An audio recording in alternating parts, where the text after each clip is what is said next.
Good morning and welcome to Today in LA. Mike is getting Albee. Wait a minute. There's somebody in the stands. I don't know what he's doing. He's acting up, though. I know that. Somebody. But here he goes. Auburn, #1 in the country, has won their 18th straight basketball game. This past Tuesday night. Yeah.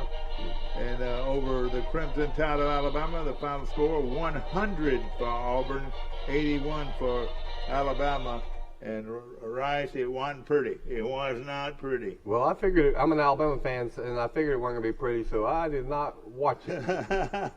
But I am not surprised because Auburn is very, very good, and they had a packed house, and they enjoy beating Alabama, I think. And if they get a chance to blow Alabama out, they're going to take advantage of that opportunity, and that's what they did. Well, let me tell you this. This is a dream team for Auburn. They're led by a 7'2" or 3" center. Gosh, and all he did last night was, I want to say, blocked 7 shots and scored 13 points and to lead Auburn. Of course, they had several players to play real well. But this guy is the real deal, and you always wanted to have a guy that could lead you to the promised land. Where's this kid from? I know he transferred from North Carolina, but what town did he from? Georgia. He's from Georgia. His hometown, Georgia. I don't know if it's Atlanta or where, but gosh, yeah. What's his name? His name is Cress or something like that. We'll have somebody call in a minute, but Albee is all excited and. Jam-packed crowd, very boisterous. Auburn faithful. I don't know if it gets any better than boy. They basketball has become a big event on the plains. Yeah, oh yeah. But I tell you what, and they're well deservedly so. They just gave their coach a $50 million raise. Yeah, he appreciates it. $50 million guaranteed for the next 4 or 5 years. They're gonna pay him 50 total of $50 million. Good for Bruce Pearl. At one time, he was at the College of Wisconsin-Milwaukee. I remember when his team beat Alabama in the NCAA tournament. But, of course, it's going to be another nice day out there. And it was supposed to be rainy, but I hadn't seen the rain. Usually, this day we can see that sun rise to the east of us. And we've talked about this. If you don't watch it, sometimes that sun will blind you where you cannot see. Oh, it's happened to me many times. Especially, I think it's worse probably in the afternoon, for the sun coming out of the west. But out of the south, out of the east, the sun rises in the east and sets in the west. Sure does, and it can blind you. So be careful. Be careful. Of course, we got a lot going on today, and a lot of things going on with Troy University. They've got their baseball and their softball day this Saturday. Free hot dogs, a lot of fun. You can go out on the field. You take the kids. They can roam around. They can go out on the field. They can go out on the field. This is softball team. That's right, the softball team. Women's, what did I say? Well, then they're also tying it into the women's basketball game against South Alabama Saturday night. Yeah. You just gave me a ticket and some passes. That's right. And also, you're wonderful. I don't know what time they say that game starts. I don't know the starting. I think it might be on television. They play South women Alabama. Are on TV? Yeah, they're on TV too. Title IX gets them in almost every door. What does that say there, or does it tell you? It doesn't say. But of course, it's going to, like you said, they're going to give away tickets to the girls' game against South Alabama, which will be a heated rival. Well, it certainly is in men's basketball, as the Trojans went to Mobile and got beat pretty soundly. Yep. And then 2 days later, they come back to Troy and they beat South Alabama by 9 or 10 points in front of 4,500 at Trojan Arena. I was talking to Coach Cross the other night at Mama Goldberg's, where they have their radio show every We ate Monday at Mama night. Goldberg's last night. I tell you, their chili's good. Have you tried their chili? I almost got it last night. I Boy, didn't. I tell you, I big old, I reckon it's a quart of it. They've got chili and soups all the time. Yeah, I love that chili though. It's really good. But saw Coach Cross though, and you know, he told him, he said getting those double technicals is something that goes back all the way to high school days when he was coaching in high school. He had never had a double technical foul like that. And but I said, Coach, you meant to do it. He said, yep, I meant to do it. Because he was trying to fire his team up after. Now, you were a basketball official for a long time. Did you ever toss anybody out of a game? Very rarely. I've always got him on with one, and then told him walking back to the bench, I said, now, Coach, one more, you're gone. One more, you're gone. And I let him know in a hurry that if he wanted to stay on the court and coach his basketball team. Coach the basketball team. But now, I'm sure it's happened many times. But hey, anytime I did this right here, called a technical, and I walk over there to him, and he's still running his mouth. But I said, hold it, Coach. I haven't got your attention yet, but I'm going to. You know, being a basketball official is probably not as stressful as being a baseball umpire, where the umpires can hear everybody in the bleachers and the dugout. You're right, straight. Yeah. I used to make just a noise. Go, ho. Good morning. Calling in from, they say this gentleman is calling in from, whereabouts in Florida, Mike? Your name's Mike, I see. I'm going to be, I'm in Great right now. Later today, I'll be in Apalachicola. I'm going to go over there. Are you going to eat some oysters while you're over there, some raw oysters? You know, the oysters are basically no more in Apalachicola. You can't get them anymore. They've got all kinds of issues as far as pollution.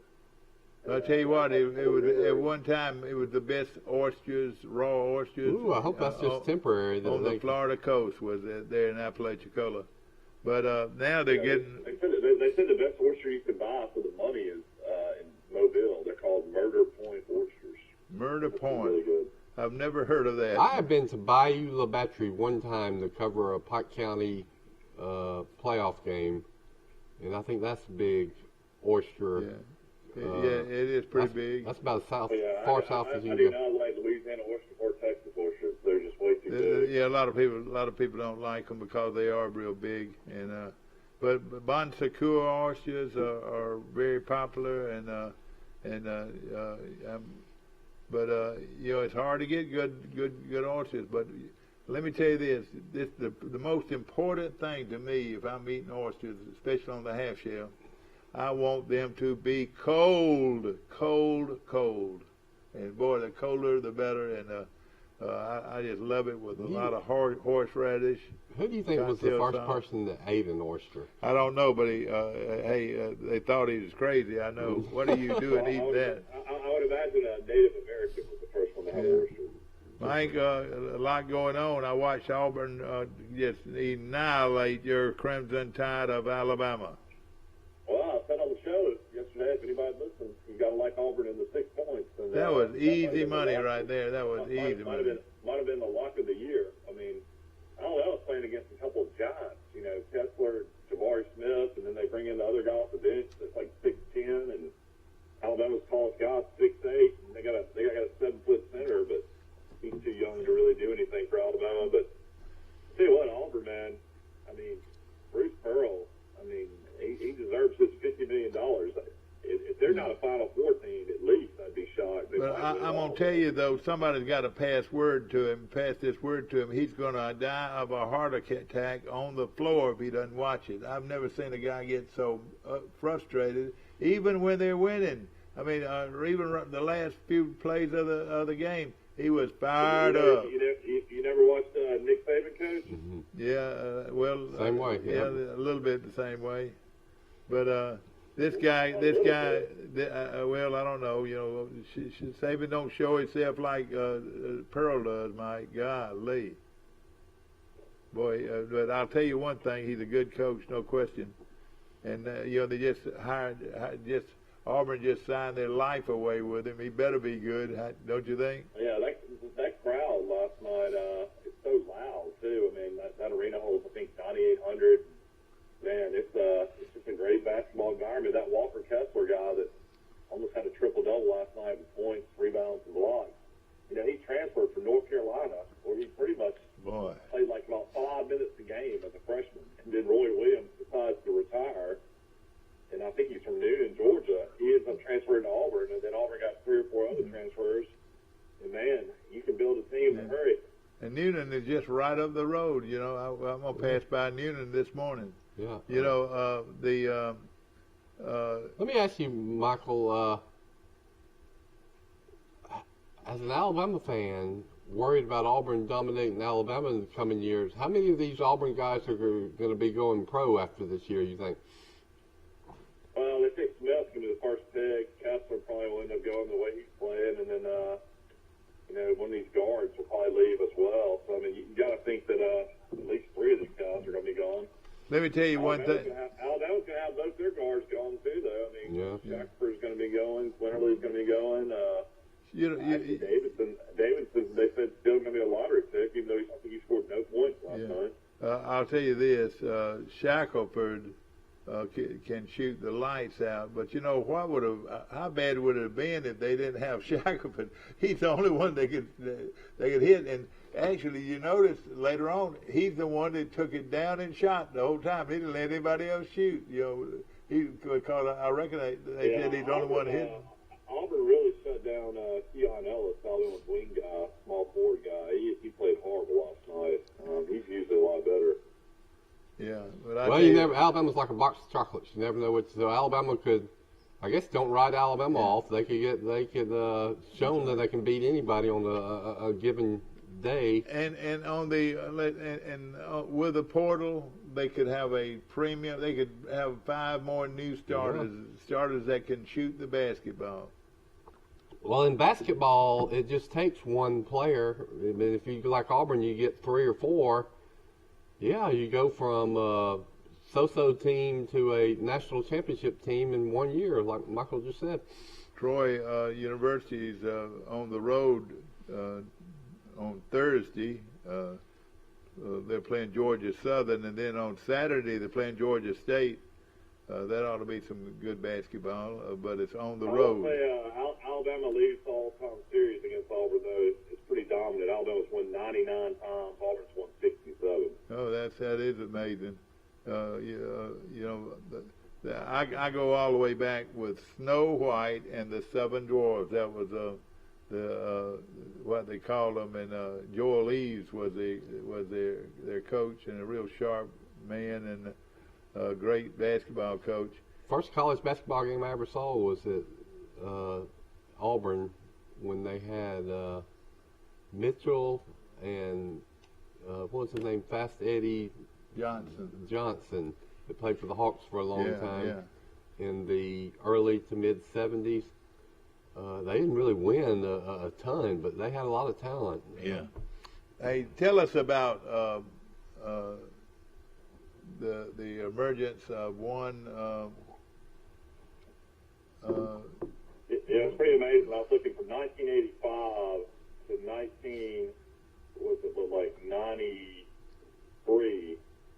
Auburn only beat Alabama from 84 to 93. Auburn only beat Alabama 5 times. It looks like Wimp was there. Yeah, Wimp just dominated Auburn. Yeah, he sure did. And Wimp was a good coach, and C.M. Newton ahead of him was a good coach, and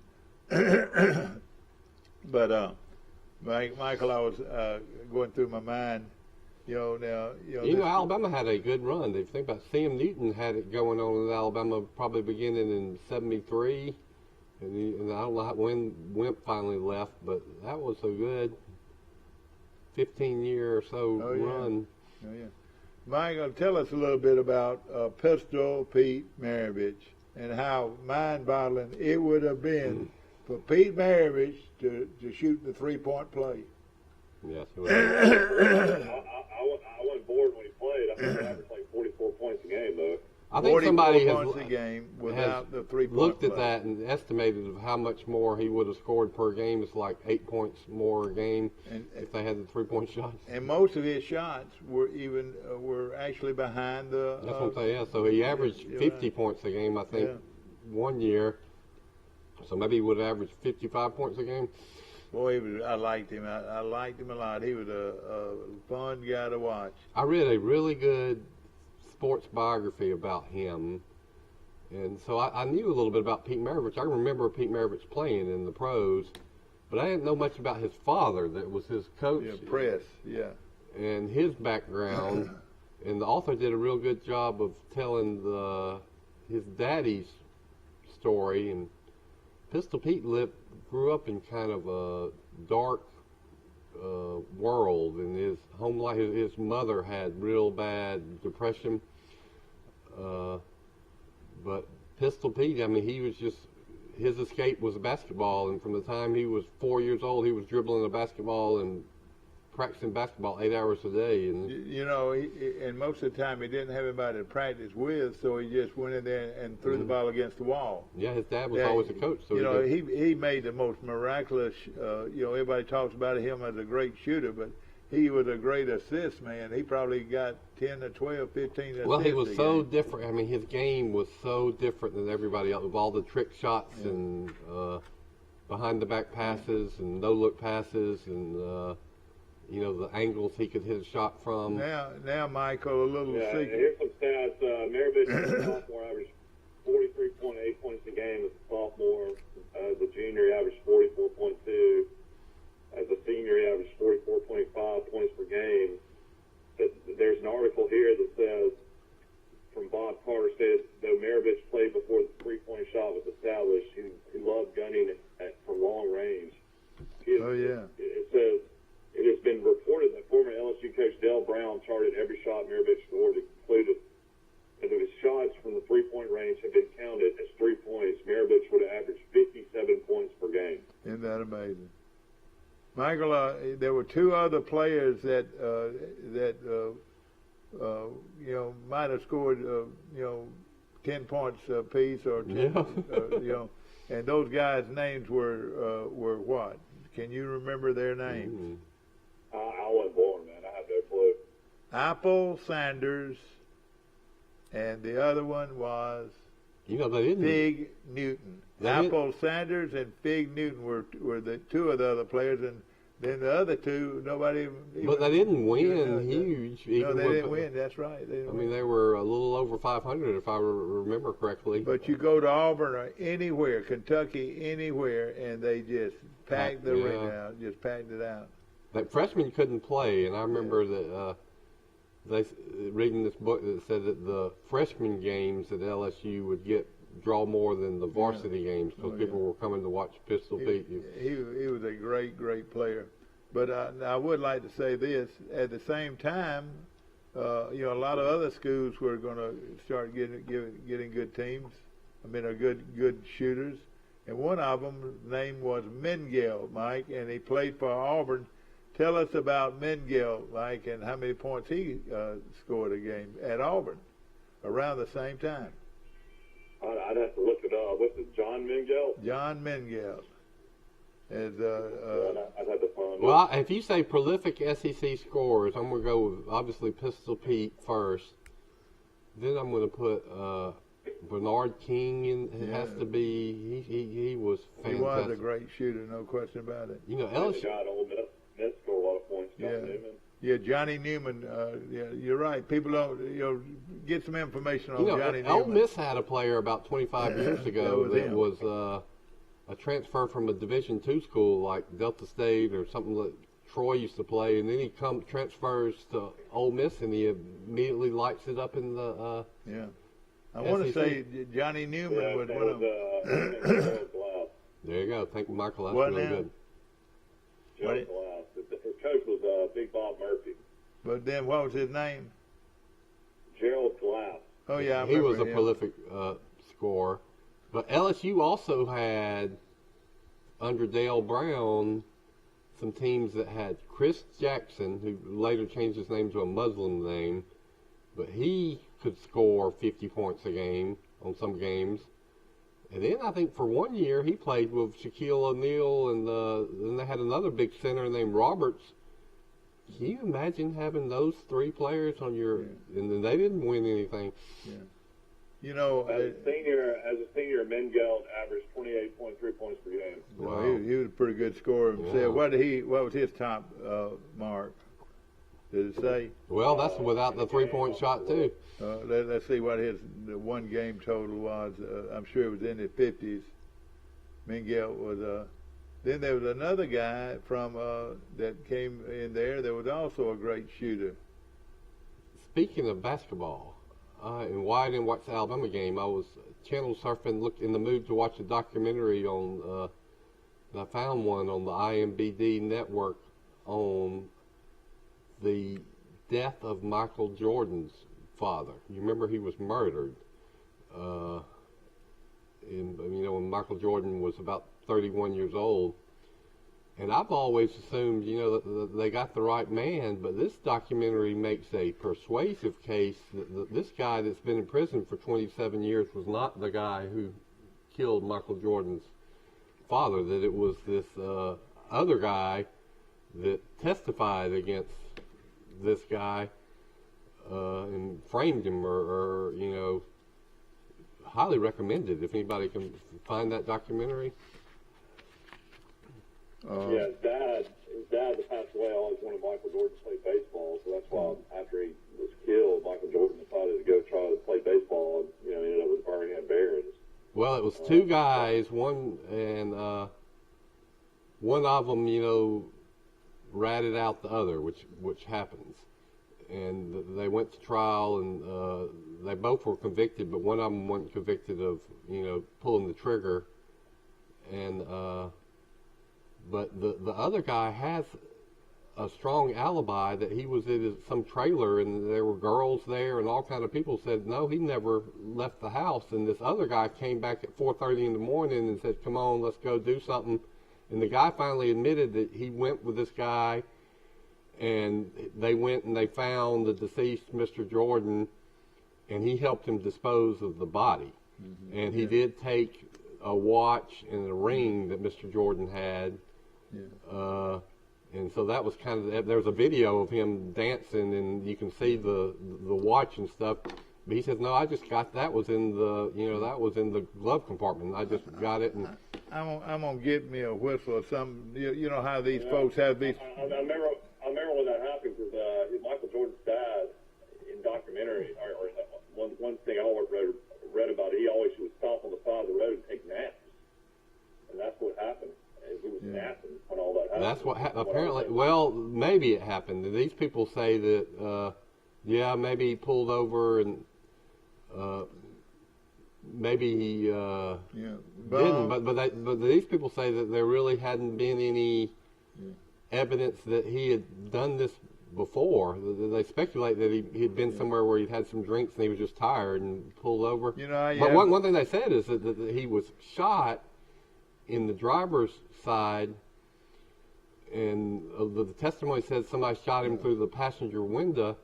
And this lawyer that's now making the case for this person says no, the angle is wrong, and they said there was no real blood evidence in the car. That if you got shot in the chest, there would be a lot of. Why is this boring? This is the greatest. I tell you, I don't. To me, I don't know. I just thought it was interesting. To me, it is very boring. You're right. Well, if this guy is falsely in prison for. He should have started prison for 10 or 15 years for what he did do, but I don't know if he needs to be in prison for shooting somebody. Mengelt scored 60 against Alabama in 1970. Yeah, I knew you had some, and he played at Auburn now. From he was not. He ain't worked close to Pete Maravich in numbers. Yeah, I know. But still, 16 points. But he came here and he scored a lot of points, so I know that Mengelt did. Well, Tom Brady's officially retired. Do we care now? I feel like this has been going on a week and a half, but now it's official. No, I don't care. Well, let me going about Pistol Pete. I want you to test Michael one more time, and then we talk about Michael Jordan. What was the most points Michael Jordan ever scored in a game? I mean, you don't have to look it up now. Maybe like 20 28 or something, maybe? No, I'm talking about in the pros. Didn't he have one game where he scored like 75 points? Or something? Yeah, he scored 60 a few times. You know, Kobe Bryant scored 81 in a game. Yeah. And then of course, the big guy scored 100. He sure did. I wonder why it evened up at 100. Why just 100? Why not? Don't think somebody was 105, charting how 110? many points he had, and they made it dang sure that he got to 100. Yeah. But he just dominated. He probably does not get enough. I agree. Wilt Chamberlain, you're talking about. As far as being a real good player, you had the Boston Celtics. Because he didn't win a lot of championships. He only won a couple, I think. And but it's all because of one great player for the Boston Celtics. I've researched him. I must have too much time. In one season, he did average 50 points a game in the NBA season. What's so amazing about that is look at who was number 2 in scoring that year. Yeah. There's somebody that had like 26 points a game. Probably Jerry West or somebody like that.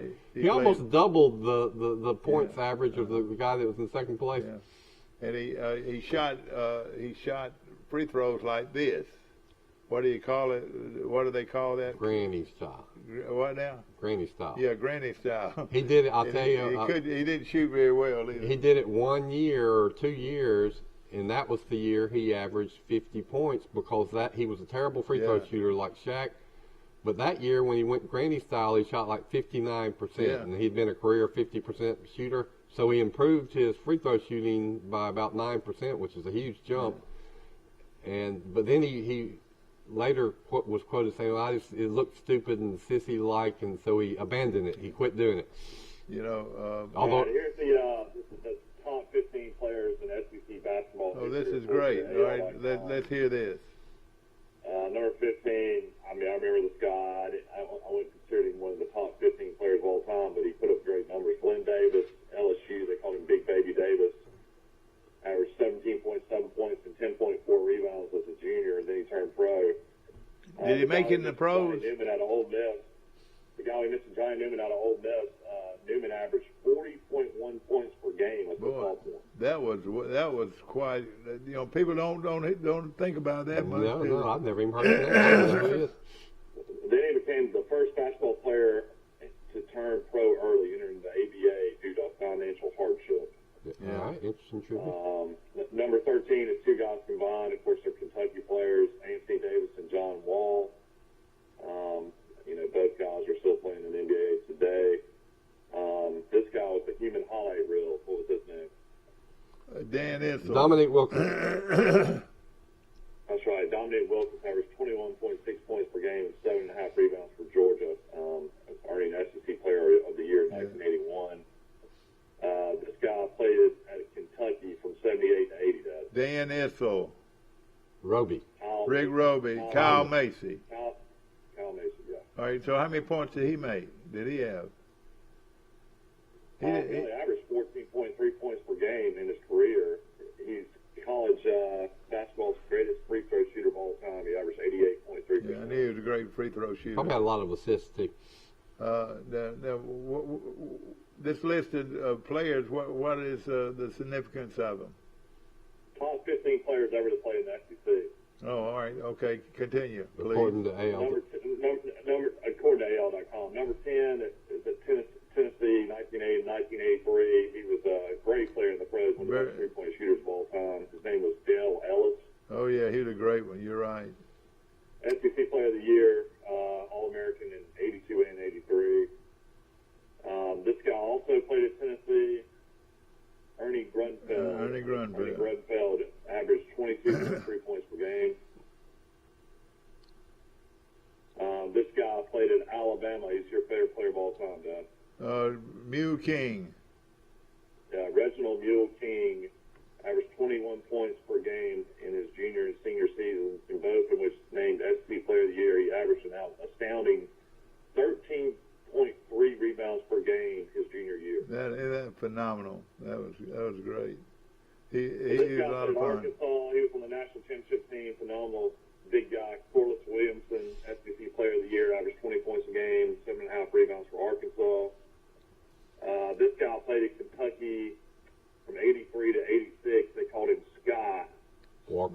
Skywalker.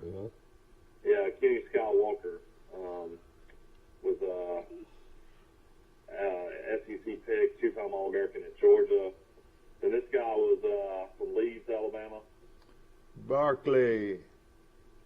Charles Bump. Barkley. Yeah, we ought to do this. We ought to do this. Bump. Go ahead. He was so fun to watch. This guy, Bryce already mentioned earlier, played at LSU. His name was Chris Jackson originally, then Muhammad Abdul Aroof. Averaged 30.2 points per game as a freshman at Boy, LSU. that was something. You're right. You know, he had he had a bad case of Tourette's. I've learned in my story on Griff McCrary that he had a pretty bad case of Tourette's. Then this guy played at Tennessee from 75 to 77. Bernie, not Ernie, but Bernie. Bernard King averaged 25.8 points per game. Boy, he was smooth as silk. He was a great shooter. He also averaged 14.3 rebounds per game as a junior. That is something. You know, he would have had a much better NBA career, but didn't he have a terrible knee injury in the NBA? Yeah, you're right. And he was a good shooter from free throw line. You know, shooting jump shots. He was great. This is SEC Player of the Year from 1990 to 1992. He was 7'1". Oh, the guy from Kentucky. No, LSU. Played at LSU. Oh, Shaq. Shaq. Shaq was the Player of the Year and averaged 21.6 points per game and 13.5 rebounds per game. I was thinking of that guy Bowie that was the big, tall center at Kentucky that actually went in the draft ahead of Michael Jordan.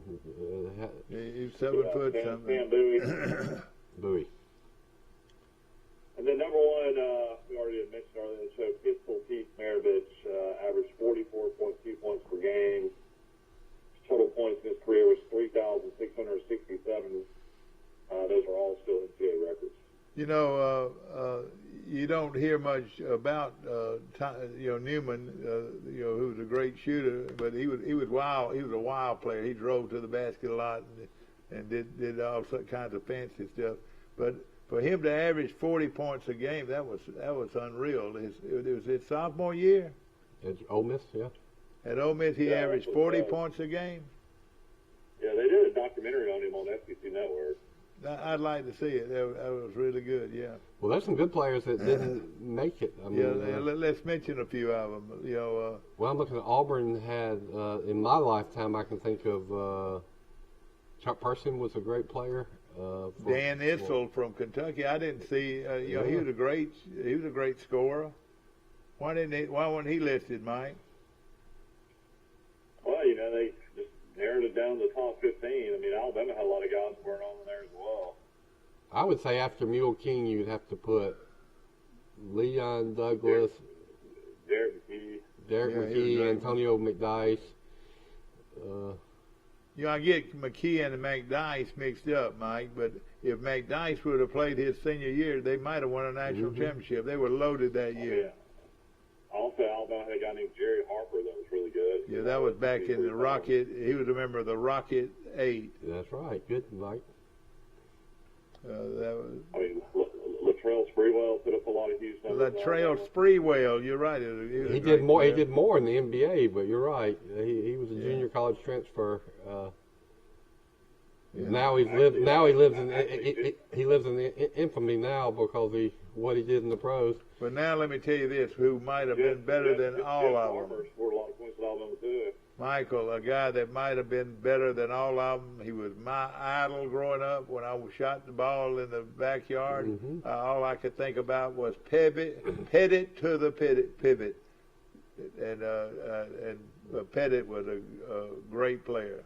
Bob Pettit. Another Alabama player I liked was shoot from way out. I liked Buck Johnson, and then when I used to play in the yard, he had a little semi-half hook shot, or turnaround jump shot. He was deadly when he shot that. And you shot that many times, didn't you? I tried to do it too.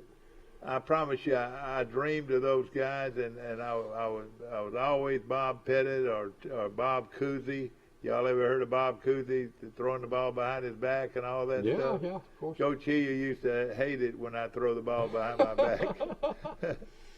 Here's the top 10 greatest players in Alabama history according to Okay, let's hear that. An article. He said Bob Andrews, never heard of him. Yeah, he scored a lot of points. Now, Who wrote this story? Kevin Skarbinski? No, this was somebody else. Okay. I will tell you about Bob Andrews. He came along during the high scoring deal. Check some of his stats. I've He never even heard of scored him. a bunch of points at one time. Bob Andrews, man. This is an old article too, so this is not up to date. This is only from 2011. But he mentions back then you had Bob Andrews, Latrell Sprewell, Jerry Harper, Leon Douglas, T.R. Dunn, Wendell Hudson, Garrett McKee, Robert Ory, Antonio Dice, and Jim Farmer. But you've had a lot of great Alabama players recently too that could have been on there. And then Auburn, he has Charles Barkley, Chuck Person. I never heard of this guy. They had Rick Frederick. Yeah, he was real good at Auburn. Yeah, he was a big guy. John Bendgelt, we talked about him. Wesley Person, Chris Porter, and then a guy named Mike Mitchell. Yeah. They didn't put Eddie Johnson in there? Golly. And he scored a lot of points too. Well, this is from 2011. Eddie Johnson, he played early though in the 80s, didn't he? He played he played around Mike Mitchell. Mike Mitchell's from Dothan. Eddie Johnson. But, I mean, Alabama had Enos Watley and Eddie Phillips. Alabama had a lot of other guys there. He sure did. Yeah, you're right. Sure did. Enimo was fun to watch because he could handle that ball so well. Mike, those two great shooters, they were roommates, and one of them was from Dothan, and the other one was from Mobile. Do you know who I'm talking about? Yeah, Mark Gosser and Jim Farmer. Now, those two guys could fill it up. Now, they led the nation, I think, in three-point plays their senior year, I want to say. Yeah, unfortunately, they played Billy Donovan and Rick Pitino in Providence got beat in the tournament. Yeah, that's right. Billy Donovan. Nobody had even heard of him back then. No NBA team could have beat Providence that day. Yeah. God, they lit it up. That's right. You're right. And that's what can happen. It really was. We're talking. If Alabama would have played anybody else but that team on that day, they probably would have been a Final Four team that year. We're talking basketball, and we'll. How in the world is Michael Ainsley not on that list? Michael Ainsley was a bad dude for Alabama down low. Yeah, he was. You're right. Had a great career. But that's what I remember about Alabama is. You had Michael Ainsley, Melvin Cheatham. You had Keith Askins. I mean, Alabama was loaded. Hey, how about the big one in the middle, Mike, from Centerville, Alabama? Leon Douglas. Leon Douglas. Y'all didn't even mention him, did you? I think I heard that Leon Douglas from the same county or town as Ozzie Newsome. No, he was from Leeton. Yeah, that's right. He was from Leeton. You're right, from Leeton. Yeah. And I'll tell you another pretty good.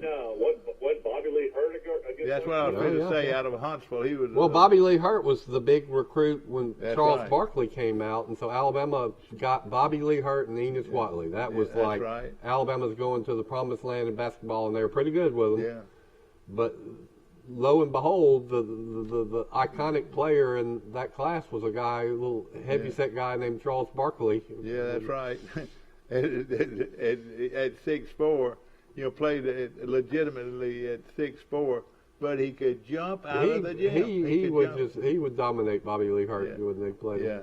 I will say this: Barkley has got to be taller than 6'4". I've met Barkley several times. I've met a lot of people 6'5". He's got to be 6'5". But everybody always talks about him being 6'4", 6'4". Right. Well, they say 6'4 and a half. Man, he's the tallest 6'4 and a half I've ever seen. Do you know something? Y'all gonna laugh at me, and I'm gonna tell you, Barkley would have been a great boxer. He would have won the world championship he got. He was an amazing rebounder. I mean, being 6'4 and a half. I don't know how he did it, but I guess it's his big bottom and he was something to watch.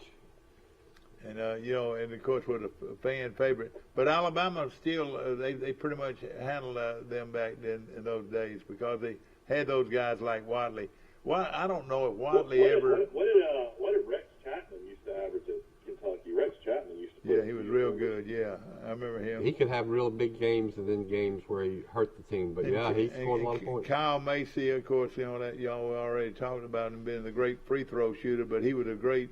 Now there was another guy. Listen to this, Kevin Greavy. Yeah, I remember. Have you heard of him? And Rick Roby. You ever heard of those two yes. guys? I used to be growing up. I used to be a big Kentucky basketball fan. Over Alabama and Auburn. I remember. I like Kentucky. And in the backyard, I was Kevin Greavy. The late C.M. Newton era, or early Wimp era, Alabama had a guard named Robert Rah Scott. Yes, sir. He became a great high school coach and passed away. Yeah. He was a really good player for Alabama. And Alabama played Kentucky, I think, in the SEC tournament in Birmingham. Yeah. And some people say that was the best SEC basketball game ever. I think Kentucky won 102 to 100. And one of their heroes was Riley. Pat Riley played for Kentucky. You remember that? Way before Robert Rah Scott. Yeah, okay. Rah Scott gets the best nickname of a basketball player. And now I'm gonna tell you, there was a great. I'm gonna see if y'all can pick it out. There was a great player in the mid '60s or late '50s, and what was his name? Played at Kentucky. Had a great name. Dan Issel? No. Cotton Nash. You ever heard of that name? He was a great player at Kentucky in the late '50s, early '60s. Well, you talk about Alabama dominating the SEC football, which they really have had some great runs. But you want to see domination, you just look at the records of SEC championships and SEC tournament championships of Kentucky compared to everybody else in the SEC. It's like the difference between Wilt Chamberlain scoring 50 points a game and the next highest scorer scoring 27. It's just. Well, I know I wanted to see the Saturday or Sunday. We were up in Tuscaloosa to watch Alabama and LSU play. No, excuse me, Alabama and Vanderbilt play. And Vanderbilt had 5 kids that were, they were not flashy or anything like this, but they shot free throws like no other team in college basketball history. And those guys, they were called the F Troop: Fosness, Spear, and Ford, and what's the other guy, Mike? Vanderbilt has had some good basketball teams. Fosness, Spear, and Ford, and his daddy was the coach. I remember forever Alabama could not beat Vanderbilt in Nashville. Brand Betterkoff, whatever we call it. Is that, what's his name, Mike? That had to be it, yeah. You're right. And, of course, they beat Alabama that day because of free throws. They just went to the line about 20 times and made every one of them, I think. Vanderbilt. But, those are some great teams. A lot of fun to watch basketball. Well, I watched it. I don't watch it anymore. It's too nerve-wracking for me, or I don't like all the fouls, and so I don't watch it. But in the 70s through the 80s, I watched it, and then you would watch it on Saturday, and Jefferson Pilot or somebody, and it was Joe Dean did the color commentary. What was he known for? What was the phrase he was known for? Everybody that's watching this that knows basketball. They call it string music where I come from. Everybody liked Joe Dean. String music. And then he became the athletic director at LSU. Yeah, great guy. You probably met him. We got some and I never met him. News. Recruiting is coming to an end this week. Troy got a commitment yesterday from a running back out of Hanley. Where's Hanley, Doug? Roanoke. Hanley High School of Roanoke. They got a running back named Tay Meadows. He led Hanley to the Class 4A state title in 2020 and rushed for 1,500 yards and 22 touchdowns as a senior. So that's a new Troy commitment. Boy, I know it, but that I would think we had more depth at running back than we have at any other position. Wouldn't you say? Well, yeah, but you never know with the portal and all that going on. Well, when you're recruiting your high school kids, you're looking 3 years, 4 years in the future. So is this kid a freshman out of high school? He comes directly through. Yeah, he's a freshman. Yeah. Okay. Anything? Well, I saw that this 5-star recruit running back that never played it down at Alabama is officially the portal, this Wheaton kid. That's apparently he got saved his doghouse early. Never got out of it. You know, you need to rate these recruiting classes not the day after they sign, but a year later. I mean, there's already 5 or 6 guys in that highly touted recruiting class that are gone for Alabama, including this guy. Of course, this show is brought to you by Premier Dodge, Chrysler, Jeep, and Ram trucks on the bypass in Troy. Jason says they're dealing like never before. Remember, nobody beats a Premier deal. Nobody. We'll be back in just a moment. The Walmart Distribution Center in Brundage is now hiring. We've extended our $2,000 signing bonus until the end of January 2022. And you can go back to school with our Live Better You program. Apply online today. Our community is the driving force behind our stores. Our commitment to you has been our #1 priority for over 30 years. Whether it is providing quality, fresh, local, and affordable products or aiding local schools, churches, and charities, Piggly Wiggly is here for you. I wish you could taste how much better food tastes when cooked on a Green Mountain grill. But I can let you in on the reason that's true. Our pellets contain water, so they create steam while you cook, keeping your food moist. Does a gas or charcoal grill do that? I think not. Come and see us at Southern Grill and Patio, just off the square in Troy.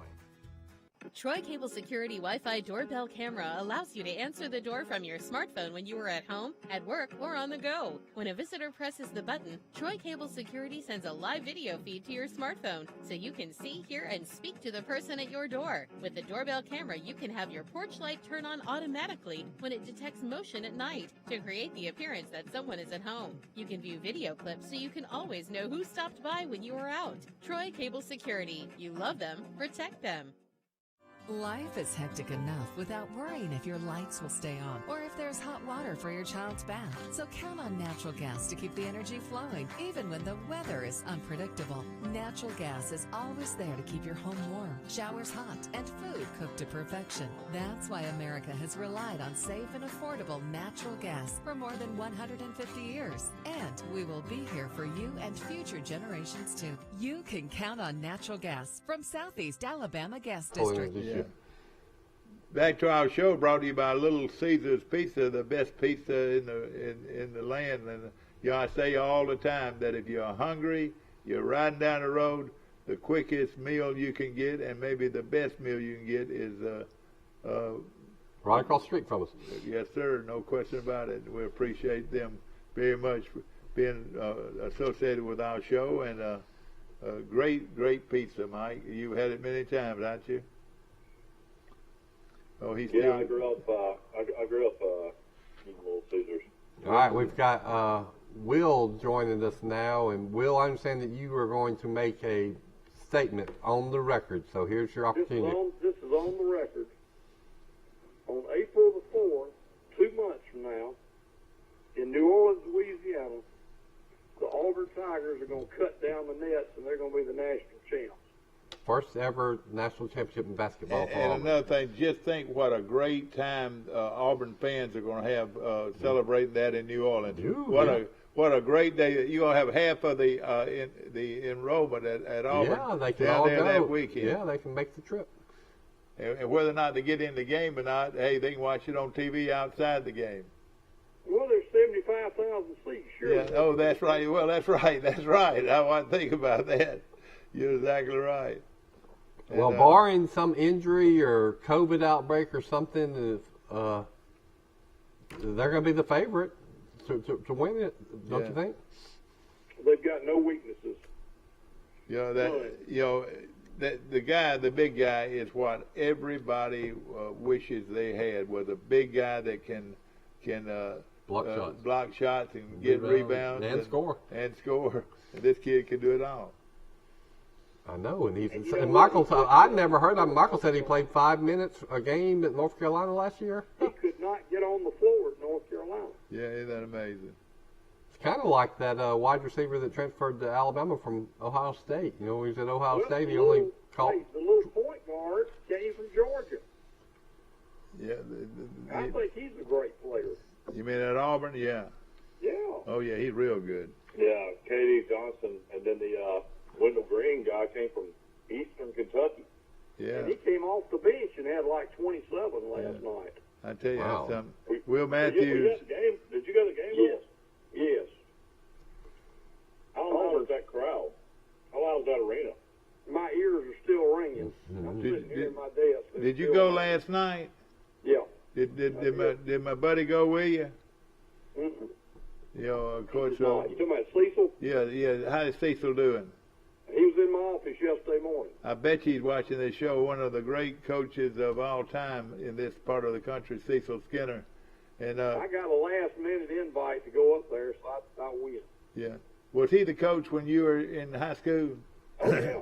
Yeah. You know, something that he loved to do, and I'm going to ask you if he did it. He had a record at one time. They won like 65 straight home games at Carroll High. Whoa, Wow, boy! Now, hey, Will, now you better not make that a true statement or not. Oh yeah, they went like you've just heard that they what? They went 4 or 5 years without losing a game in Oklahoma. Talking about local high school teams, my wife, the teacher of the year at Charles Henderson High School, went to the Charles Henderson Luverne game last night, and Charles Henderson won pretty easily. They play that in Troy? Yeah. And she says that Charles Henderson is the real deal in basketball. Now beware of Ozark. Now they're gonna be coming when the playoffs start because their best player's coming back. Oh. He's been hurt. Now he's a football player, but he's the best basketball player too. Big, strong guy. Mm-hmm. Yeah. Oh yeah, he's a linebacker. Want to mention, talking about all these great players. Basketball season is hidden, and to have a team like Charles Henderson has and Carroll of Ozark have, but I want to interrupt and say the best basketball players from the Wiregrass, from our viewing area.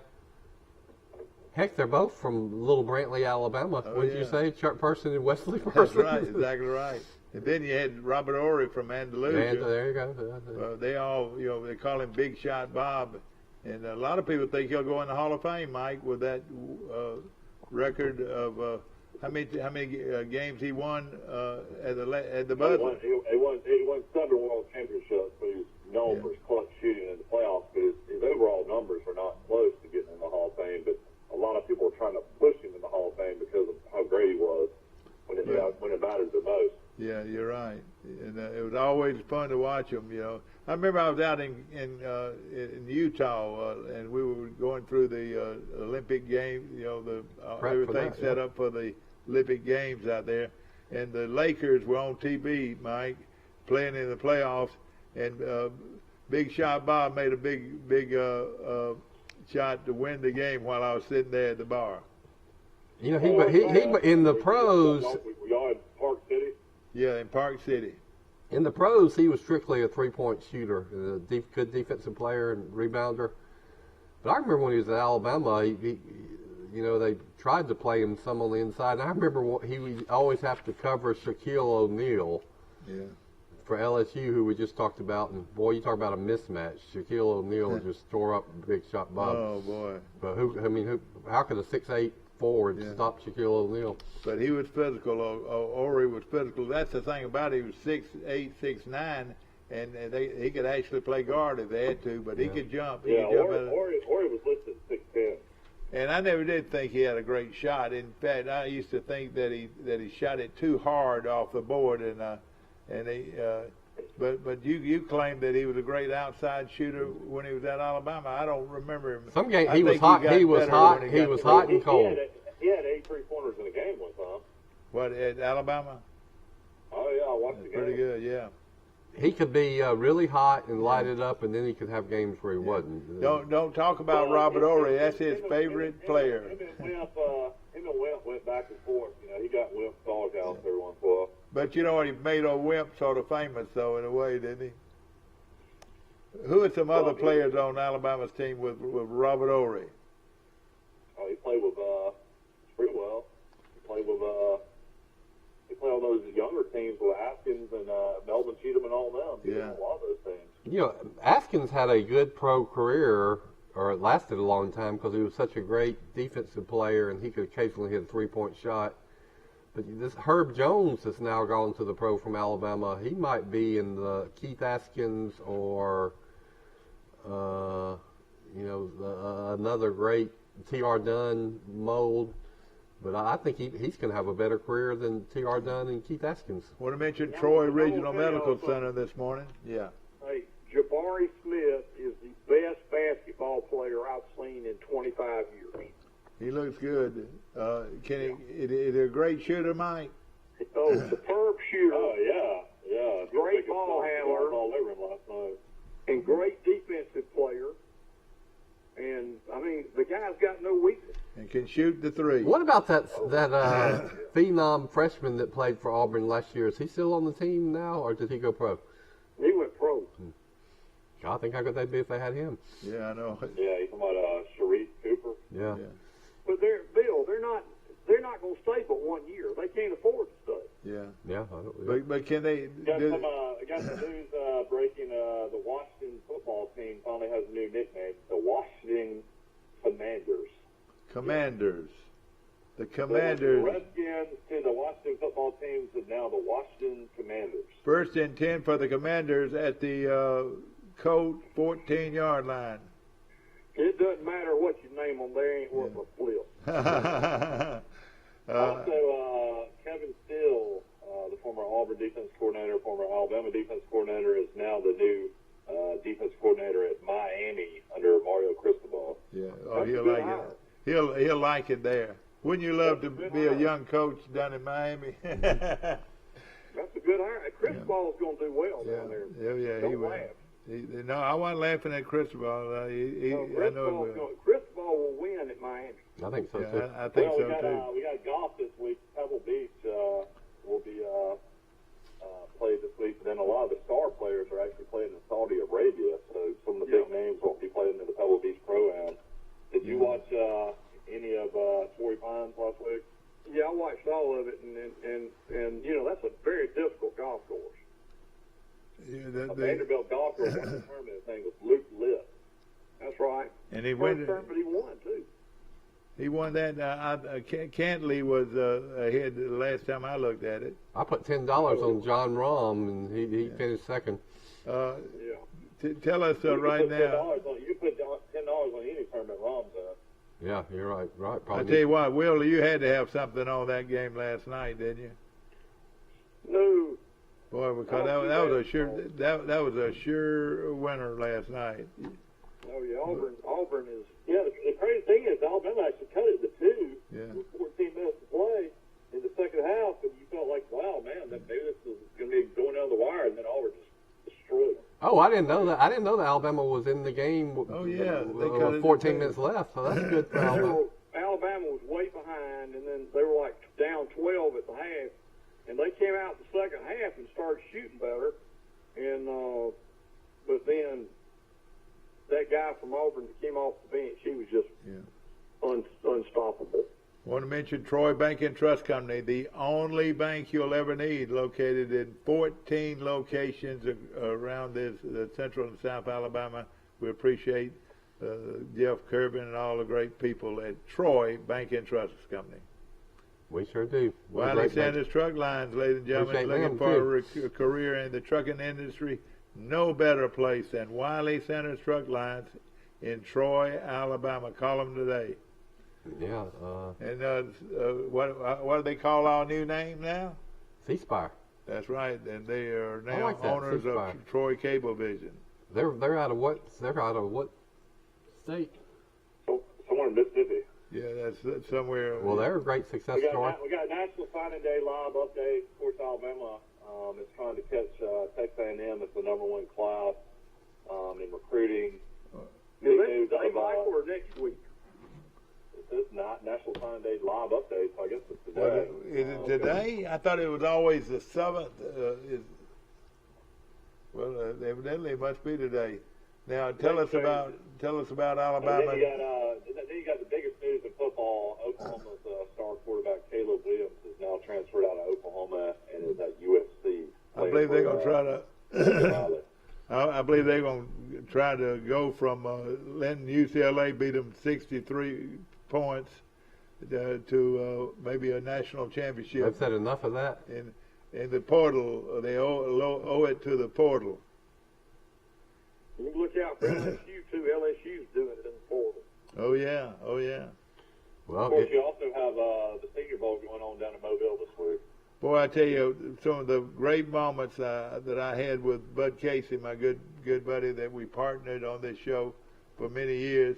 We used to go to the Senior Bowl every year. We'd go to their seafood feast and parties. Well, they have. You talk about those pro coaches having a good time. It's a who's who of football. Every pro coach and every assistant coach was down there for that week. The media, the general managers, That's right. it is some kind of gathering. You could go down there today and see all those people, and they'll be out there probably in the next couple of hours. Well, they don't get the players they used to because most of them, the good ones, don't stay until their senior year, and then the players don't want to get hurt. But I'm sure they still have a lot of good ones. You're exactly right. And Bill, I think they let the juniors that are coming out play in it. Well, they did if you graduated, which a lot of people graduate in 3 years, they changed it where you could play. But yeah. Well, I'm sorry I missed you at the Yellow House. Were you there very long? I was there. I came back Saturday. Yeah, that's when I came back too, and saw Troy play and beat South Alabama in basketball. And of course, we got a lot going on. Remember that basketball the softball and the baseball team. Beat the softball team Saturday afternoon on the field and everything. Troy has got a really good softball program too, and a really good women's basketball program. Starts at gates open at 10:30, and the kids can run around all the way around in and out of the Chase. You look at Auburn has got. Things have turned around after football season. They got the number one basketball team in the country. Their gymnastics team must be good because they got the best gymnast in the world on the team. That's right. They beat Alabama, which they hadn't done for 20 years until a couple of years ago. And I bet you, I think they had a down year in baseball last year, but I wouldn't be surprised if they bounced back in baseball. I tell you, I think they will. They got one of the finest coaching staffs in the country. They got Drew Nelson coming next year. Drew Nelson from Bill, Troy they may win coming more next year. football games this fall. Yeah, I know it. They can't even keep a coach, man. Tell us. The coordinator's gone. When they go 4-8. All right, Michael, give us this fall. Carson will be a history lesson. Auburn just won't put up with that kind of stuff. I know that they've got to compete. Yeah, it makes you wonder. You hire a guy like Carson. I mean, he was a good coach at Boise State, but man, you got a guy literally less than 2 hours up the road from you at UAB who's a pretty good coach too. I kept talking about why didn't anybody look at Bill Clark, but apparently nobody ever looks at him. And he's got a lot of the same personality that Auburn folks have. Good old down to earth country folks. Everybody loves coaching for him. Always usually stay with him. Well, I think Bill Clark needs to stay at UAB. UAB, mate. That's a good place for him. Yeah. All right, here's the number one recruiting class right now at Texas A&M. They have 21 of the ESPN's top 300 recruits. Golly. After that, you've got Alabama. Alabama's got 20 of ESPN's top 300 recruits. Number 3 is the Georgia Bulldogs. They have 15 of ESPN's top 300 recruits. After that, you got Ohio State. They have 15 of ESPN's top 300. Texas Longhorns, man, Sarkisian's doing a good job recruiting. He's got 17 of ESPN's top 300.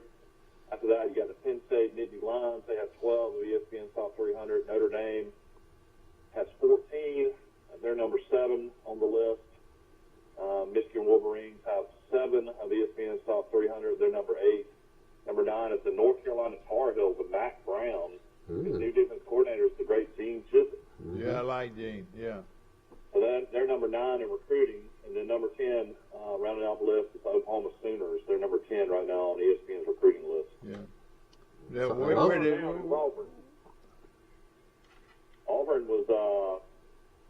in some polls I looked at 16th. I'll have to see how they are on ESPN. Auburn's 17 on ESPN. Oh, that's What is Vanderbilt? I don't know if I can even find that. yeah. But that's not bad. That's I'll try to find it. how about SC, Mike? Southern Cal. What did you say they were ranked? I don't know if they were not in the top 10. I have to go back. I bet you look at the portal. Either them or LSU probably would win out. What do you think? I think Ole Miss by far in the portal. They were ranked second. Didn't Ole Miss earlier. just get a quarterback out of the portal? Yeah, Yeah, they got ranked number one in the Jackson portal. Dart. Yeah, Ole Miss got USC's old quarterback. They say that the Texas A&M transfer is not happy. Is that true?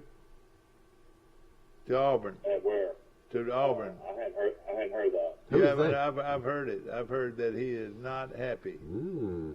But that's just what I heard now. But you can take that with a grain of salt. Well, they also got Oregon's transfer. The guy that used to play at Hoover High School is also transferred from Oregon to play quarterback in Auburn too. Yeah.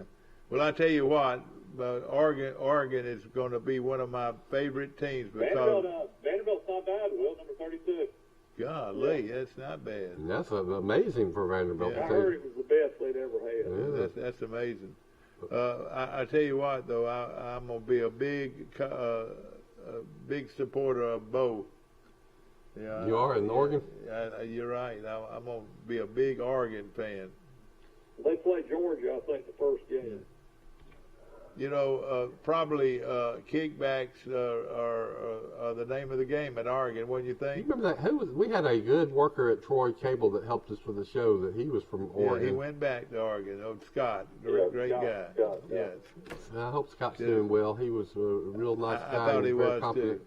I thought he was too. But I know from talking to him that Oregon is big track and field country. They love, Prefontaine Yeah, is their idol. It's the late that's great. where they always have the Olympic trials, isn't runner. it, for track?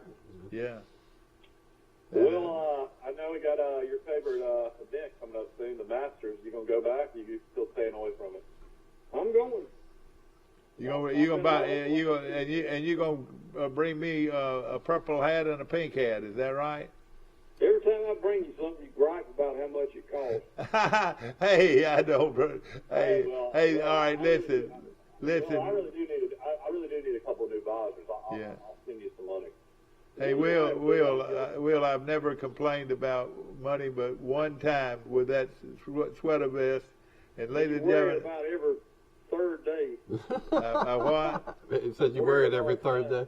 I used to wear it a lot, but and I'm not saying I don't like it, but Will, I didn't want to spend I think I spent $168 for it.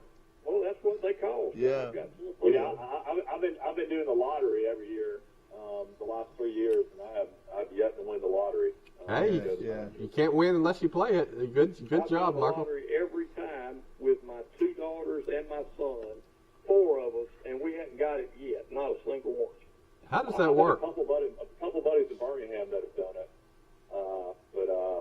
Yeah, I mean, you know, if you do the lottery, I think every year, a few weeks after the tournament, they offer it. Will? Yes, Yeah.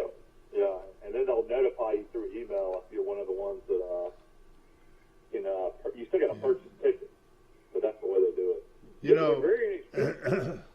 Oh yeah, I mean I know it's a great deal, and you basically tell ahead of time if you want to go to a practice round or want to go to an actual event. So that's the way it works. I would just be happy to go to a practice round just so I could see the course. You can get tickets from scalpers as well. My friend, the late Charles Bradshaw, you know, when he was diagnosed with cancer, he decided he was going to do his bucket list stuff, and he took his son to the Masters. And I asked him, I said, man, how'd you do that? And he said, well, I got him from scalpers on the free market. I said, how much did it cost? And he just said, a lot. I want to mention SARA, ladies and gentlemen, Southeast Alabama Rural Health Associates, located in Troy, Alabama, with numerous stores available to you across Central and South Alabama. We appreciate them very much. Also, Southeast Alabama Gas District, located in Andalusia, Alabama, with numerous stores open in Central and South Alabama. We'll be back with more of Today in L.A. after this. Right here, right now, it's the Premier Super Truck Sale. 1,500, 2,500, 3,500, and even a 4,500. Ram, Ford, Chevy, GMC. Over 55 trucks. Super Truck Sale price. Save up to $10,000 on select models. Nobody beats a Premier deal. Nobody. Shipping Wars is back and bigger than ever. More work, more money. These shippers have a long road ahead. Who will come out on top? If we can get it there on time, we'll make some good money. Shipping Wars. New episodes Tuesdays at 10. Only on A&E. In the market for a new or pre-owned vehicle? We've got what you're looking for. So come see us at Bill Jackson Chevrolet Buick GMC in Troy, and you too can experience the Jackson satisfaction. Bill Jackson Chevrolet Buick GMC. The Walmart Distribution Center in Brundage is now hiring.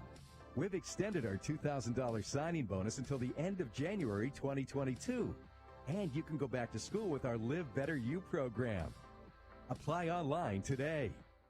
At Cost Plus 10%, we offer your favorite brands at the best price. At Piggly Wiggly, we keep it simple. We price our products at cost, then add 10% at checkout. We carry all your favorite name brand foods, and we accept manufacturer coupons. Find us on Facebook and see our weekly specials. Right here, right now, it's the Premier Super Truck Sale. 1,500, 2,500, 3,500, and even a 4,500. Ram, Ford, Chevy, GMC. Over 55 trucks. Super Truck Sale price. Save up to $10,000 on select models. Nobody beats a Premier deal. Nobody. Been to the east, you know, and he knew them all, no question about it. And of course, well, ladies and gentlemen, coming up this weekend in Troy, you've got the baseball and softball Extravaganza. Yeah, it's going to start at about 11 o'clock, and everything's free. Hamburgers, hot dogs, and you can have lunch out there, and then go down later on to the Troy basketball game, which pitched the Troy women who are having a great year against South Alabama. Yeah, that's a good way to spend family time and support the Lady Trojans. Will Matthews is gone this morning, and of course he's joined us. He's our local attorney. And well, here let's recap his big announcement for those firm in Ozark. Those who joined us late. Will said on the record that on April 2nd or April 4th, when they play the final college basketball game, that the Auburn Tigers will be cutting down the nets as national champions. I tell you, they do have a great team. No question I'm not going to disagree with him. And it's going to be fun to watch. It's gonna, basketball. I imagine this is going to be one of the most watched Final Fours in a long time. Boy, the NFL TV ratings have been through the roof. I've read that the Rams game, whoever they played, San Francisco, had 50 million viewers. That is amazing. That is. You know, a big Alabama playoff game might get, or regular season game would get 14 million, and then a playoff game might get 22 million, but double that, even more than double that for an NFL playoff game.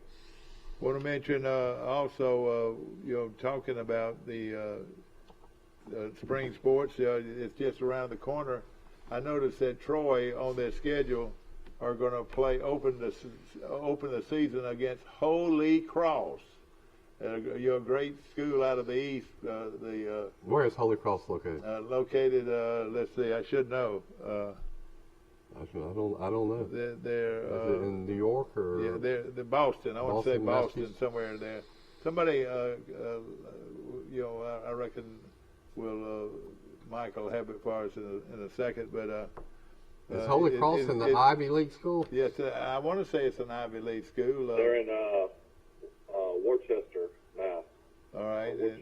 Worcester, Massachusetts. Is that Massachusetts or where? Massachusetts. Worcester. Yeah, they're probably more Worcester, Massachusetts. Okay, all right, I got you. Steve's got in-laws or got family that. I have been to. I went to Springfield, Massachusetts, to watch Troy in the Elite Eight in basketball. Yeah. And, look, let me ask you this, and I might be wrong. How does it go? This, and I don't know how you do it. You don't know how you do it? Doing the sign of the cross. The sign of the cross. There's a way you're supposed to do it. Do you think it helps that guy hit the ball or shoot the ball or if he thinks it does, run it the does. ball? Do you think it actually helps to do that? I mean, I believe in it wholeheartedly in a godly way. But, you see these kids do this stuff all the time, And let me ask you, do you think that God cares about the outcome of a sporting event? No way. No way. The good Lord, all he's concerned about is your salvation. And do you know the Lord? Do you read the Bible? It's your salvation that Christ is concerned about. So you don't think he makes somebody fumble a football? I don't think so. Or block a kick or whatever. Now let me tell you this. I said that, and I know I've been was sacrilegious about it. But when I was sitting in that stadium, and Auburn blocked that last kick, I just knew that Jesus Christ was sitting on Auburn's beach. I mean, I think anybody did. That was a miracle of all the miracles with those two back block kicks.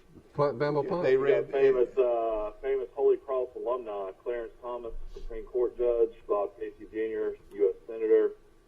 This is your favorite guy, right? Anthony Stalkey, director of my least favorite guy.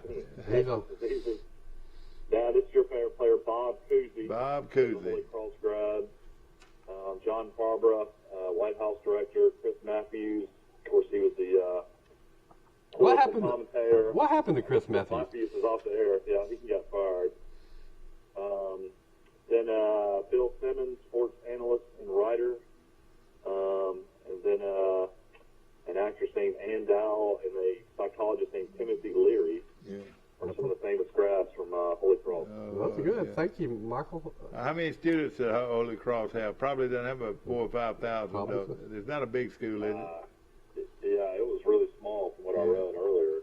I can look it up. But I remember when I went to Springville. Beautiful campus there. I think there's a college called Mount Holyoke. It might even be a girls' school.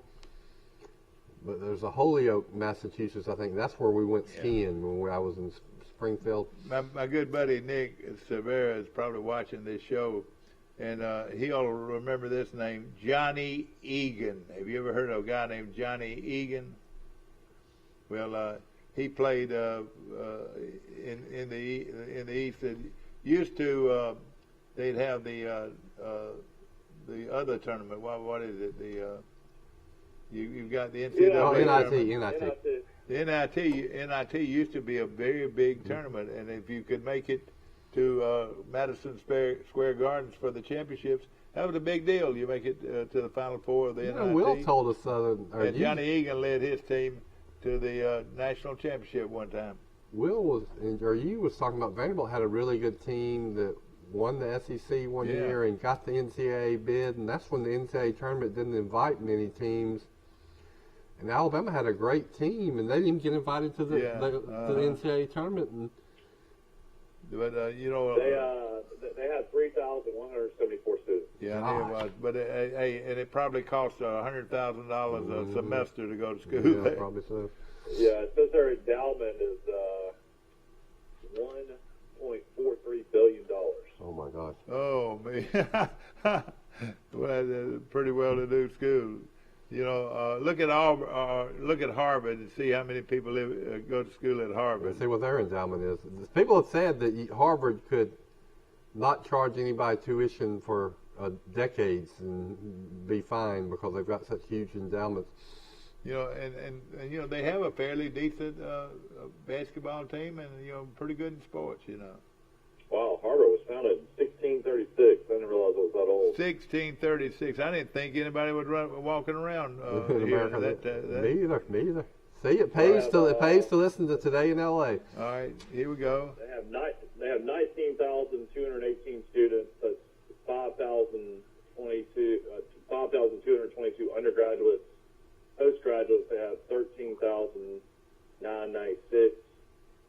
Their endowment is $53.2 billion. Oh boy! So they could pay the tuition of students for a lifetime. Yeah, that is amazing. I'm surprised they have that many students, though. I didn't realize that many students. Well, it's the grad students. Like I said, the undergraduates is smaller than Troy University, 5,000. You got schools like Dartmouth. You got Yale,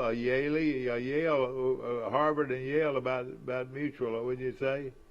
And Cornell, you remember Cornell? Troy opened baseball up a couple of years ago against Brown. You remember that, that? Yeah, that's right. Played Brown. Yeah, Brown came in here. Where's Brown from? They were from up around New York, I would say. Now, right there in New York, Let's play the game. Let's play the game. Name your Ivy League school. Yale is from I've already done it. Connecticut, and Princeton is from New Jersey. That's where William Davis's and Fran's grandson went to Princeton. And let me get off this. One of the great politicians was a great shooting star at Princeton. Do y'all know who? Yeah, what's his name? That was senator forever. Bill Bradley. Bill Bradley. And you know what? He and Cassie Russell. You've heard of Cassie Russell. They had they had 2 showdown games. Didn't he play Walt Frazier? Yeah, that's right. But I want to say that Bradley scored 40-something points, and I think Cassie Russell scored 60 or something like that. Bradley was a great player. Your Ivy League schools are Princeton University, Columbia University. Wait, stop it. You got their hometowns, or is it not? Where they are? Yeah. Princeton University is in Princeton, New Jersey. Columbia University is in New York, New York. That's right. Harvard University is in Cambridge, Mass. Yale University is in New Haven, Connecticut. The University of Pennsylvania is in Pennsylvania, PA. Dartmouth College is in Hanover, New Hampshire. Brown University is in Providence, Rhode Island. And Cornell University is in Ithaca, New York. That was good. I mean, 8. Who would have thought that Cornell was from Ithaca? And one's from Rhode Island. Yeah. Interesting. That is very interesting, and of course, all of them. Let me just say this: the Ivy League might not give scholarships, to my knowledge, but I'm sure it's very competitive. Wouldn't you think? Wouldn't you love to sit down and watch a Yale Harvard game? You say competitive? Yes, they would have 1,000 applications for every one they accept, probably. But out of all, it's funny. My wife grew up in Mountain Brook and went to Mountain Brook High School, and in her graduating class, she had about 10 people that went to Ivy League schools. Yeah. Gosh. Oh yeah. Montgomery Academy. Yuppie.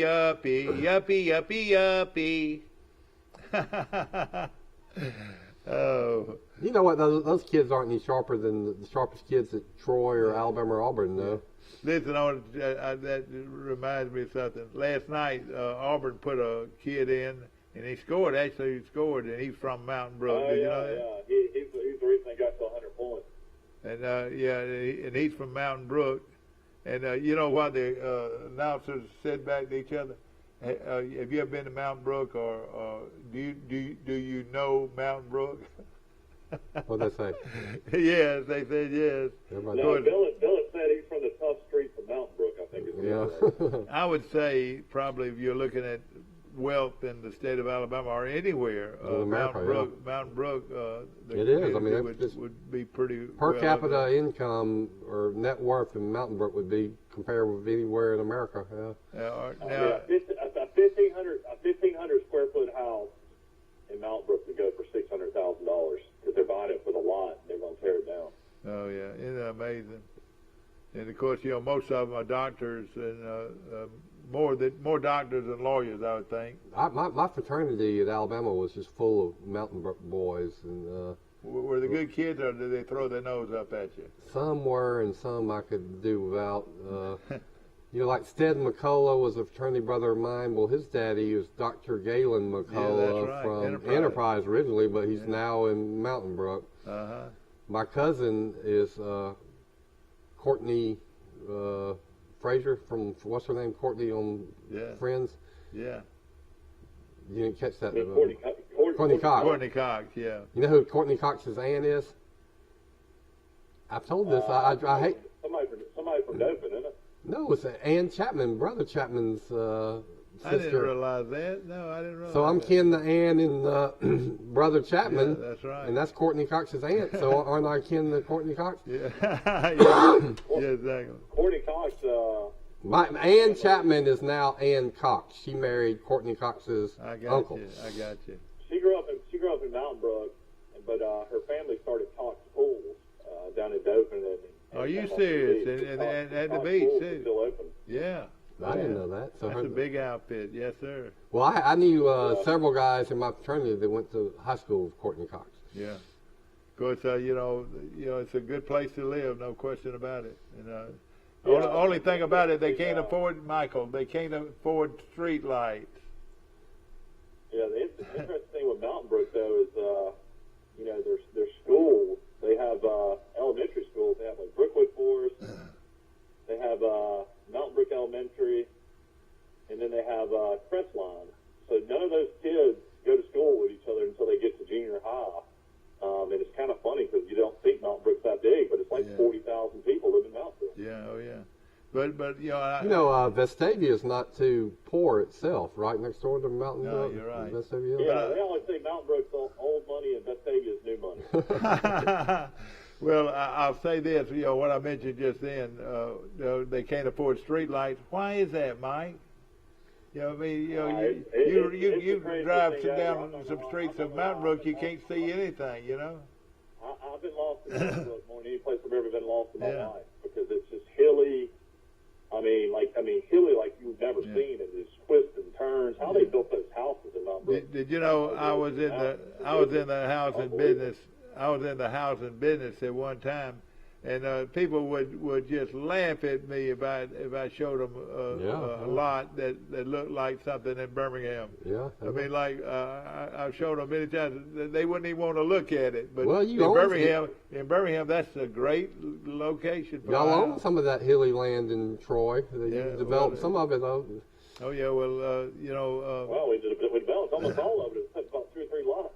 Yeah, but you know, Green Hills Funeral Home, my good friends Benny and Chrissy Pinkard, no, we appreciate it. Quality at Green Hills, and we appreciate it. Earl's Auto Glass has been a strong supporter of our show for a long time. What a great business. And C-Spire Fiber optic we appreciate them very much. And Cinco Drugs. They got a coffee shop down. A coffee club meets at 9. Good. And I'm gonna drop by there and see them one of these days. That is one of the signature buildings in historic downtown Troy. Oh yeah, no question about it. Cinco Drugs building. Now they still have a lot of. They still have like 500 million pigeons on top of it. You know, I haven't seen them as many. No, you know what they? I'll tell you what they did because I was right. The Troy Citizen Building was attached right next to Cinco Drugs, where I worked for 7 years. And there's some upstairs, 2 floors, I think, above the ground floor of the Troy Citizen Building, and there used to be a lot of pigeon dung, and my mom owned the building, and she finally sold it. But we always thought when we owned it that you could put some loft apartments up there. Well, say somebody bought it and did that. All right, well let me so tell you can this. live up, and so they've obviously done away with all the pigeons. Sally, one of my good friends, Sally Green, used to live there. Yeah. Let me say this: coming to Troy, Alabama downtown is the Troy Messenger. Of course, the oldest business in Troy will go and set up at the where the old Troy Pike County Chamber of Commerce was. What's the name of that building, Rice? Ooh, I should know. But the Troy Messenger is moving downtown. Perfect. And I've heard that. My good buddy Scott and Lana Hartley are moving in their location on South Brundy Street. Good, great. Downtown Troy is really come back big time. And there's some, we're going to investigate a few other new. You know who did a good job of refurbishing the building is my friend Alan Wood, the old wood furniture. Oh yeah, did a great job. And you know, another thing, right now we got a donut. Dunkin' Donuts is open on the bypass in Troy where you get those delicious donuts. Dunkin' Donuts, a national chain, is moved to Troy, Alabama, and they're in with the ice cream people. They're evidently Baskin Robbins. Yeah, Baskin Robbins. So it's a donut and ice cream. Place 2 of my favorite Baskin things. Robbins. Hey, that's going to be a great place, and we wish them a lot of luck. Day. We appreciate it, Mike. You do too. We hope that you've enjoyed our show today, brought to you by Premier Dodge Chrysler Jeep on the bypass in Troy, and all of our sponsors, the First Citizens Bank of Luverne, And and Sarah and all the folks that support our show, thank you very much. We'll see you tomorrow, bright and early, for Today in L.A.